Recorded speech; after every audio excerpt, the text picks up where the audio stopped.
حرمت مسلمان ہر چیز برداشت کر سکتا ہے، لیکن نبی کے خلاف، اسلام کے خلاف، قرآن کے خلاف اٹھنے والی آواز کو کبھی برداشت نہیں کر سکتا ہے۔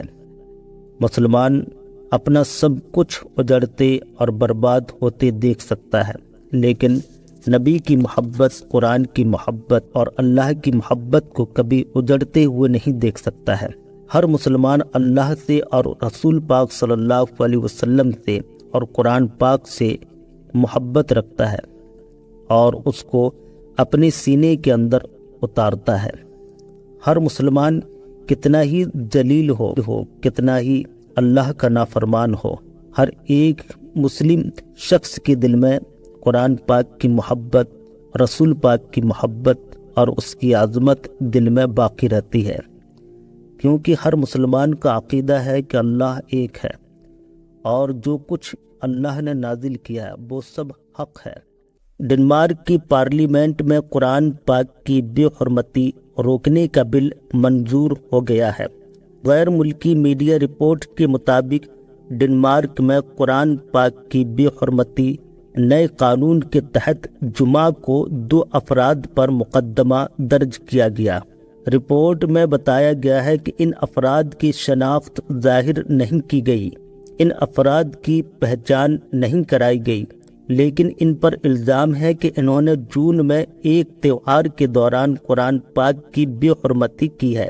یاد رہے کہ 2023 ڈنمارک اور سویڈن میں قرآن پاک کی بے حرمتی کے متعدد واقعات ہوئے تھے، جس کے بعد مسلمان ممالک نے ایسی مذموم حرکتوں پر، ایسی ناپاک حرکتوں پر پابندی کا مطالبہ کیا تھا۔ ڈنمارک میں قرآن پاک کی بے حرمتی کے واقعے پر مسلم دنیا میں غم و غصے کی لہر پھیل گئی ہے، جس کے بعد ڈنمارک میں 7 دسمبر 2023 کو قرآن پاک کی بے حرمتی اور غیر قانونی قرار دینے کا بل منظور کر لیا گیا تھا، جو چند روز بعد نافذ ہو گیا تھا۔ اس کی خلاف ورزی کرنے والوں کو جرمانے یا 2 سال تک کی قید کی سزا ہو سکتی ہے۔ ترک قرآن کی بے حرمتی کے واقعے کے بعد عراق نے سویڈن کے سفیر کو ملک سے نکال دیا۔ گزشتہ روز سویڈن میں رہائش پذیر عراقی ملعون شہری سلوان مومکا کی جانب سے ایک بار پھر قرآن پاک کی بے حرمتی کی گئی ہے، جس کے بعد ڈنمارک میں عوامی مقامات پر قرآن پاک کی بے حرمتی غیر قانونی ہو گئی ہے۔ خیال رہے کہ ڈنمارک اور سویڈن میں پچھلے کئی ماہ میں قرآن پاک کی بے حرمتی کے متعدد واقعات ہوئے تھے، جس کے بعد مسلمان ممالک نے ایسی مذموم حرکتوں پر پابندی کا مطالبہ کیا تھا۔